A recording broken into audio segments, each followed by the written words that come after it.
Hello. In today's session, we are going to discuss about BA 5th Sem, Indian Constitution, Institutional Framework. We will know the powers and functions of the President of India. In the last session, we knew the different powers of the President of India. So today, in this session, we are going to know the discretionary powers of the President of India. So ಇವತ್ತಿನ ಈ ಒಂದು ಅಧಿವೇಶನದಲ್ಲಿ ಭಾರತ ರಾಷ್ಟ್ರಾಧ್ಯಕ್ಷರ ವಿವೇಚನಾ ಅಧಿಕಾರಗಳನ್ನ ತಿಳಿದುಕೊಳ್ಳೋಣ. ಭಾರತ ರಾಷ್ಟ್ರಾಧ್ಯಕ್ಷರು ಹೆಸರಿಗೆ ಮಾತ್ರ ಭಾರತ ದೇಶದ ಮುಖ್ಯಸ್ಥರಾಗಿದ್ರು ಕೂಡ ಅವರು ಕೇವಲ ನಾಮಕಾವಸ್ಥೆಗೆ ಇರತಕ್ಕಂತಹ ಕಾರ್ಯಾಂಗದ ಅಧಿಕಾರಿ ಆಗಿರುತ್ತಾರೆ. ಇವರಿಗೆ ವಾಸ್ತವಿಕವಾಗಿ ನೈಜ ಅಧಿಕಾರಗಳು ಯಾವುವು ಕೂಡ ಇರುವುದಿಲ್ಲ. ಭಾರತ ರಾಷ್ಟ್ರಾಧ್ಯಕ್ಷರನ್ನ ನಾವು ಬ್ರಿಟನ್ನಿನ ರಾಣಿಗೆ ಹೋಲಿಸಬಹುದಾಗಿದೆ.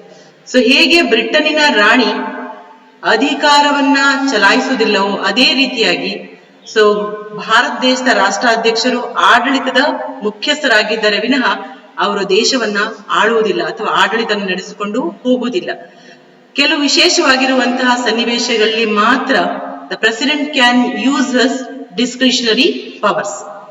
ಡಿಸ್ಕ್ರಿಷನರಿ ಪವರ್ಸ್ ಅನ್ನ ಯಾವ ಸನ್ನಿವೇಶದಲ್ಲಿ ಭಾರತದ ರಾಷ್ಟ್ರಾಧ್ಯಕ್ಷರು ಬಳಕೆ ಮಾಡಿಕೊಳ್ಳಬಹುದು ಅಂದರೆ ಸಾರ್ವತ್ರಿಕ ಚುನಾವಣೆಯ ನಂತರ ಯಾವುದೇ ಒಂದು ರಾಜಕೀಯ ಪಕ್ಷಕ್ಕೆ ಬಹುಮತ ಬರದೇ ಇದ್ದಾಗ ಅಥವಾ ಸಂಸತ್ತಿನ ಕೆಳಮನೆಯಲ್ಲಿ ನಿಗದಿತ ಬಹುಮತವನ್ನು ಪಡೆದುಕೊಳ್ಳದೇ ಇರುವಂತಹ ಸಂದರ್ಭದಲ್ಲಿ ಭಾರತ ರಾಷ್ಟ್ರಾಧ್ಯಕ್ಷರು ಅವರಿಗೆ ಸರಿ ಅನಿಸಿದ ಅಭ್ಯರ್ಥಿಯನ್ನ ಅತಿ ಹೆಚ್ಚು ಮತಗಳನ್ನ ಪಡೆದುಕೊಂಡಿರ್ತಕ್ಕಂತಹ ಒಬ್ಬ ಅಭ್ಯರ್ಥಿಯನ್ನ ನೇಮಕ ಮಾಡುವಂತಹ ಒಂದು ಅಧಿಕಾರವನ್ನು ಪ್ರಧಾನಿಯಾಗಿ ನೇಮಕ ಮಾಡುವಂತಹ ಒಂದು ಅಧಿಕಾರವನ್ನ ಹೊಂದಿರತಕ್ಕಂಥದ್ದನ್ನ ನಾವು ಕಾಣಬಹುದಾಗಿದೆ. After the general election, when no political party gets the required majority ಅಥವಾ if it doesn't get any clear majority in the Lok Sabha, then the president has every power to appoint the prime minister of his choice who he feels is in a position to prove his majority in the Lok Sabha. And apart from this, the other important discretionary powers of the President of India is the President of India can dismiss the Council of Ministers or the government when it loses majority or when it loses the confidence of the political party in the Lok Sabha. The President of India has another important power, that is, he has the power to dissolve the Lok Sabha when it loses its party support in the lower house of the parliament. ಅಧಿಕಾರದಲ್ಲಿರುವಂತಹ ಸರ್ಕಾರವು ತನ್ನ ರಾಜಕೀಯ ಪಕ್ಷದ ಬೆಂಬಲವನ್ನ ವಿಶ್ವಾಸವನ್ನ ಕಳೆದುಕೊಂಡಾಗ ಭಾರತ ರಾಷ್ಟ್ರಾಧ್ಯಕ್ಷರು ಲೋಕಸಭೆಯನ್ನ ವಿಸರ್ಜನೆ ಮಾಡುವಂತಹ ಒಂದು ಅಧಿಕಾರವನ್ನ ಹೊಂದಿಕೊಂಡಿರುತ್ತಾರೆ. ಇದರೊಟ್ಟಿಗೆ ಭಾರತ ರಾಷ್ಟ್ರಾಧ್ಯಕ್ಷರ ಮತ್ತೊಂದು ವಿವೇಚನಾ ಅಧಿಕಾರ ಅಂದರೆ ಭಾರತ ರಾಷ್ಟ್ರಾಧ್ಯಕ್ಷರು ಸರ್ಕಾರದಿಂದ ಅವಶ್ಯಕವಾಗಿರುವಂತಹ ಮಾಹಿತಿಯನ್ನ ಕೇಳಿ ಪಡೆದುಕೊಳ್ಳುವಂತಹ ಒಂದು ಅಧಿಕಾರವನ್ನು ಕೂಡ ಹೊಂದಿಕೊಂಡಿರುತ್ತಾರೆ. ಇದಾದ ನಂತರ ರಾಷ್ಟ್ರಾಧ್ಯಕ್ಷರಿಗೆ ಇರುವಂತಹ ಮತ್ತೊಂದು ಪ್ರಮುಖವಾಗಿರ್ತಕ್ಕಂಥ ವಿವೇಚನಾ ಅಧಿಕಾರ ಅಂದರೆ with regard to funding of tribal areas. Bharat ರಾಷ್ಟ್ರಾಧ್ಯಕ್ಷರು ಬುಡಕಟ್ಟು ಜನಾಂಗದ ವಿಕಾಸಕ್ಕೆ ಅಭಿವೃದ್ಧಿಗೆ ಅವಶ್ಯಕವಾಗಿರ್ತಕ್ಕಂಥ ಹಣಕಾಸಿನ ಅಥವಾ ಧನ ಸಹಾಯವನ್ನ ಮಾಡುವಾಗ ತೀರ್ಮಾನ ತೆಗೆದುಕೊಳ್ಳುವಂತಹ ಒಂದು ಅಧಿಕಾರವನ್ನು ಕೂಡ ಹೊಂದಿಕೊಂಡಿರುತ್ತಾರೆ. The other important discretionary power of the president of India is pocket veto. Veto ಅಧಿಕಾರ. What is this veto? Veto ಅಧಿಕಾರ ಅಂದರೆ ರಾಷ್ಟ್ರಾಧ್ಯಕ್ಷರು ತಮ್ಮಲ್ಲಿಗೆ ಬಂದಿರತಕ್ಕಂತ ಒಂದು ಮಸೂದೆಯನ್ನು ತಮ್ಮ ಹಸ್ತಾಕ್ಷರನ ನೀಡಿದರೆ ಮಾತ್ರ ಅದು ಕಾನೂನಾಗಿ ಜಾರಿಗೆ ಬರಲಿಕ್ಕೆ ಸಾಧ್ಯ. ರಾಷ್ಟ್ರಾಧ್ಯಕ್ಷರಿಗೆ ವಿಶೇಷವಾಗಿರ್ತಕ್ಕಂತಹ ಒಂದು ನಿರ್ಬಂಧಕ ಅಧಿಕಾರ ಇದೆ.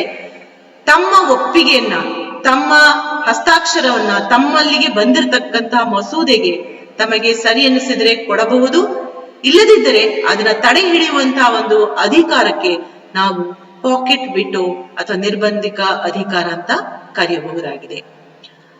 ಮತ್ತೆ ರಾಷ್ಟ್ರಾಧ್ಯಕ್ಷರಿಗೆ ಇರುವಂತಹ ಮತ್ತೊಂದು ಅಧಿಕಾರ ಅಂದ್ರೆ ಮಂತ್ರಿ ಮಂಡಲದ ಸದಸ್ಯರುಗಳಿಗೆ ಎಚ್ಚರಿಕೆಯನ್ನ ನೀಡತಕ್ಕಂತಹ ಒಂದು ಅಧಿಕಾರವನ್ನು ಕೂಡ ಹೊಂದಿಕೊಂಡಿರುತ್ತಾರೆ. ಸೊ ಭಾರತ ರಾಷ್ಟ್ರಾಧ್ಯಕ್ಷರು ಕೇವಲ ಸಂವಿಧಾನಾತ್ಮಕ ಮುಖ್ಯಸ್ಥರು ಆಗಿರ್ತಕ್ಕಂತಹ ಒಂದು ದೃಷ್ಟಿಯಿಂದ ಸೊ ಅವರಿಗೆ ನೈಜವಾಗಿರ್ತಕ್ಕಂತಹ ಯಾವುದೇ ಅಧಿಕಾರಗಳು ಇರುವುದಿಲ್ಲ. ತಮ್ಮ ಎಲ್ಲಾ ಅಧಿಕಾರಗಳನ್ನು ಅವರು ಪ್ರಧಾನಮಂತ್ರಿ ಮತ್ತು ಅವರ ಮಂತ್ರಿ ಮಂಡಲದ ಸಲಹೆಯ ಮೇರೆಗೆ ಚಲಾಯಿಸಬೇಕು ಎಂದು ನಮ್ಮ ಸಂವಿಧಾನದಲ್ಲಿ ತಿಳಿಸಲಾಗಿದೆ. ಆದರೂ ಕೂಡ ಭಾರತ ರಾಷ್ಟ್ರಾಧ್ಯಕ್ಷರುಗಳು ಭಾರತ ದೇಶದಲ್ಲಿ ನಿರಂಕುಶ ಅಧಿಕಾರ ಬರದೆ ಸಂವಿಧಾನಾತ್ಮಕವಾಗಿರ್ತಕ್ಕಂತಹ ರೀತಿಯಲ್ಲಿ ಪ್ರಜಾಸತ್ತಾತ್ಮಕ ಸರ್ಕಾರವನ್ನ ಜಾರಿಗೊಳಿಸುವಲ್ಲಿ ಅವರು ತಮ್ಮ ಒಂದು ಅಧಿಕಾರವನ್ನ, ವಿವೇಚನಾ ಅಧಿಕಾರವನ್ನ, ಜಡ್ಜ್ಮೆಂಟ್ ಪವರ್ ಅನ್ನ ಸರಿಯಾದ ರೀತಿಯಲ್ಲಿ ಬಳಕೆ ಮಾಡಿಕೊಂಡು ಭಾರತ ದೇಶದಲ್ಲಿ ಜಾರಿಯಲ್ಲಿರ್ತಕ್ಕಂಥ ಸಂಸದೀಯ ಪದ್ಧತಿಯ ಸರ್ಕಾರ ಅಥವಾ ಪ್ರತಿನಿಧಿ ಸರ್ಕಾರ ಪದ್ಧತಿಯು ಸರಿಯಾದ ರೀತಿಯಲ್ಲಿ ಯಶಸ್ವಿಯಾಗಿ ಕಾರ್ಯನಿರ್ವಹಿಸುವಂತೆ ನೋಡಿಕೊಳ್ಳುವಂತಹ ಒಂದು ಜವಾಬ್ದಾರಿ ನಮ್ಮ ರಾಷ್ಟ್ರಪತಿಗೆ ಕೊಡಲಾಗಿದೆ ಅಂತ ನಾವು ಹೇಳಬಹುದಾಗಿದೆ. ಅಷ್ಟೇ ಅಲ್ಲ, ಇದರಲ್ಲಿ ನಾವು ಏನ್ ಹೇಳಬಹುದು ಅಂದರೆ the president of India has only marginal discretionary powers. Athwa in other words, we can say that the president enjoys only marginal discretionary power in certain matters only. Otherwise, the entire powers are exercised by the Prime Minister of the country, who is the real executive and who has the support of the Lok Sabha and who is the elected representative of the people in the country. So by this way, we can say that the President of India has no extraordinary powers except discretionary powers in certain matters only ಅಂತ ನಾವು ಹೇಳಬಹುದಾಗಿದೆ. So ಭಾರತದ ರಾಷ್ಟ್ರಾಧ್ಯಕ್ಷರುಗಳು ಭಾರತ ದೇಶದಲ್ಲಿ ಕೆಲವು ಪ್ರಮುಖವಾಗಿರ್ತಕ್ಕಂತಹ ರಾಷ್ಟ್ರಾಧ್ಯಕ್ಷರುಗಳು ಭಾರತ ದೇಶದ ಒಂದು ಈ ಅಧ್ಯಕ್ಷ ಸ್ಥಾನಮಾನವನ್ನ ಎತ್ತರಿಸಿರ್ತಕ್ಕಂಥದ್ದನ್ನು ಕೂಡ ನಾವು ಕಾಣಬಹುದಾಗಿದೆ. ಅಂತಹ ಕೆಲವು ಅತಿ ಉನ್ನತ, ಅತಿ ಶ್ರೇಷ್ಠ ರಾಷ್ಟ್ರಪತಿಯರಲ್ಲಿ ಕೆಲವರ ಹೆಸರನ್ನ ಹೇಳಬೇಕು ಅಂತಾರೆ ಡಾಕ್ಟರ್ ರಾಜೇಂದ್ರ ಪ್ರಸಾದ್ ರವರಾಗಿದ್ದರು. ಮತ್ತೆ ಇನ್ನೊಬ್ಬ ಪ್ರಮುಖವಾಗಿರ್ತಕ್ಕಂಥವ್ರು ಅಂತ ಹೇಳಿದ್ರೆ APJ ಅಬ್ದುಲ್ ಕಲಾಂ ಅವರಾಗಿರಬಹುದು. ಮತ್ತೆ ಭಾರತ ದೇಶದಲ್ಲಿ ಇವತ್ತಿನವರೆಗೂ ಯಾವುದೇ ಮಹಿಳಾ ರಾಷ್ಟ್ರಾಧ್ಯಕ್ಷರನ್ನ ಕಂಡಿರಲಿಲ್ಲ.